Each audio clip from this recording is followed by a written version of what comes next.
Hey guys and girls, Birchy here, got the whiteboard out, and today going to be running through something. I don't know if we need the whiteboard too much or not, but today I'm going to be talking about the ATO, Unrealized Capital Gains Tax. So a lot of you guys are writing in and asking me the questions, is it something we should be scared of?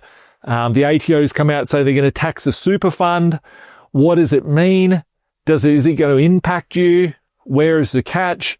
What should we be scared of? So I'm going to break down the simplistic part and answer the question via drawing it here, and then I'm going to talk about the concerning parts about it. So, whose unrealized capital gains tax is it? It's just the super funds, so self-managed super funds. And I said quite a while ago, this is purely just for self-managed super funds at the moment. If you don't have a self-managed super fund, it doesn't really matter. Or it doesn't, if you've got a super fund just in general, right? It relates to super fund. I've said before, quite a lot, that they're going to make it harder and harder for people to do a self-managed super fund because they want to keep you trapped in that financial system, right? So how they can do it is by taxing the crap out of it, right? So what it is currently, you can have whatever amount that you have in your super, but moving forward, the proposal is that if you have any value over $3 million in your super, that they will tax it at 30%. And I think it's a 15%, which is unrealized taxable. So if you've worked hard, you've worked a way to get the $3 million in your super so you can provide a nice retirement for yourself and your spouse, suddenly they want to come the ATO, the three-letter word, and they come in to collect, right? And they want to get some money out of you. So if you have $2.5 million,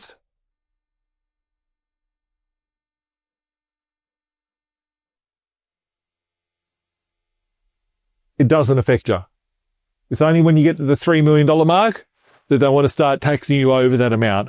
Which $3 million, you don't see many. The average Australian has a super fund balance of, at the age of 60 to 65, just pre-retirement, as you hit retirement, average super fund balance is around the $300,000 mark in your super. So if someone's got a $3 million, they've done well in life.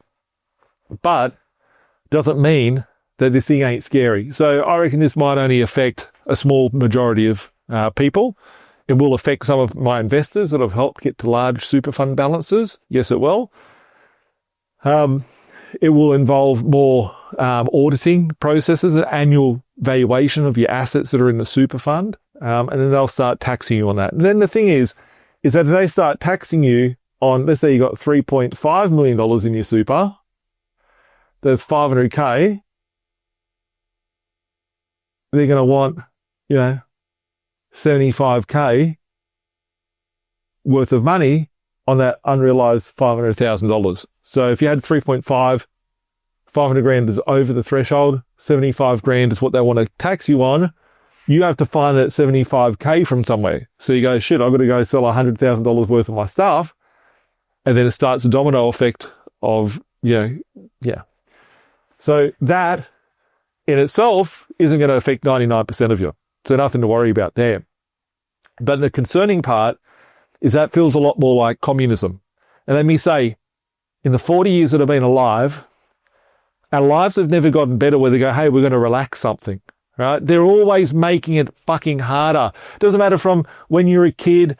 Like when I was a kid, there was no such thing as a 40 zone, a 50 zone, speed cameras here, speed cameras there. Everything, the minimum speed zone was 60 Ks an hour, right? And then it went to 50 in some areas, and then 40 for schools, and then all these different conditions and whatever, right? And look, a lot of those things are good because a lot of dickhead drivers out there, right?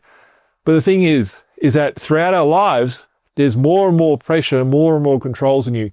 And this is the collapse of a civilization when they start going to these sort of measures, because then it becomes communism. I've never seen them go, hey, land tax is unneeded now. It's very archaic, right? We're going to scrap it. No, because that's where all their revenue comes from. They're broke. The governments are dead fucking broke, and they need to find new revenue sources of where they can steal money with the least amount of people whinging, and then being able to claw their ways into it. So this looks like it's going to get passed. So I'm 98% confident this is going to get passed. If it hasn't been passed already by the time that you get to watch this video.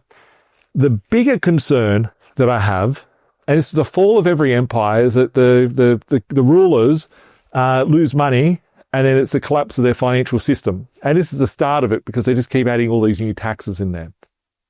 The bigger concern is if they can actually successfully pull this off, then this is a prototype for them to go outside of the super fund and start taxing anybody for unrealized capital gains. And that could affect you as a property investor. It could affect anybody. And if they do that, it's probably something that I haven't factored in, right, into the equation as being an investor, because I didn't think that they would be Gestapo that badly and roll us in my lifetime. But it's happened throughout history. There's a reason why when this country in Australia, when we started, there was massive land holdings, right? Like people used to be able to get like 200 acres, 500 acres. You'd have one field to another field to another field. And now you're all trapped in a fucking 200 square block of land with a house with no eaves on it, right? And now you're stuck, you can't even afford a house, so you're going to buy a unit. So what they've done throughout the last 200 years here in our nation is that they've robbed everybody from those rights of them being able to have such things. So it wouldn't put it past me that they could try and bring that in to your personal name, into a trust, into a company, whatever. It would be much harder and much more difficult. If you think that your government is there and they're in control, they're not. Well, they are. They're just like middle management as a communist system.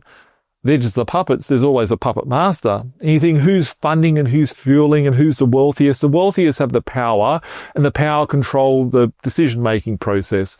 And if we look at, the powerful, let's call them that would be more exposed in these other markets. Who owns that massive shopping centre? Who owns? So there will be, if they did take it outside of the super fund, it could be communism, right? Like Kim Jong-un fucking could teach us a few lessons here, right? But there would be other corporate sort of structures that would be protected because they want to protect themselves, right? So it could bring the rise of the BlackRocks, the Vanguards, the State Streets and all those guys to fruition, where those entities, the corporate investors, start rising and they take out hundreds of thousands of properties and they become you'll own nothing and be happy. So am I too concerned by that? I'm not, right? It's a very remote chance that it could happen, but it could happen, and it does set the playing field for anything to happen. And it goes to show you that if they can take you super, they're coming for whatever they want.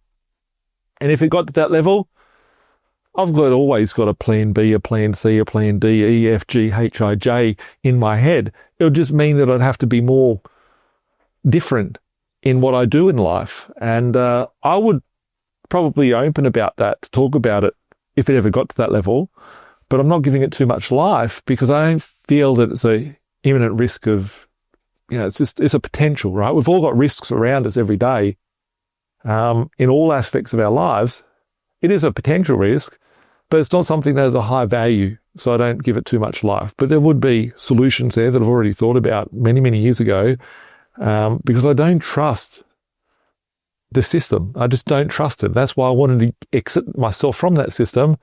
And then you've always got the gatekeeper. There's always a gatekeeper there to control you. So on that front,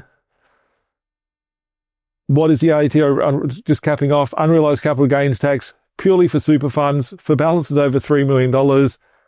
It works out something similar to that.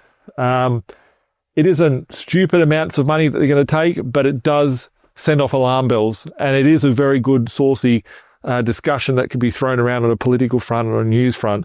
And let me just say, I think if the Labor Party implement this successfully, and then you were to get a Liberal Party in, the chance of them removing something like that, I think would be very minimal ability to. So once it's in, I think it's going to be in for quite some time. So, that's what my thoughts is on that. So if you need help on structuring, on planning, want to speak to an accountant, want to speak to a strategist, want to speak to someone about finance, want to speak to someone, how can we try and, capitalize on what's happening out there, hit us up, 1300 367 925, admin@binvested.com.au. Thanks for watching. Have a great day. Bye for now. @binvested.com.au. Thanks for watching. Have a great day. Bye for now.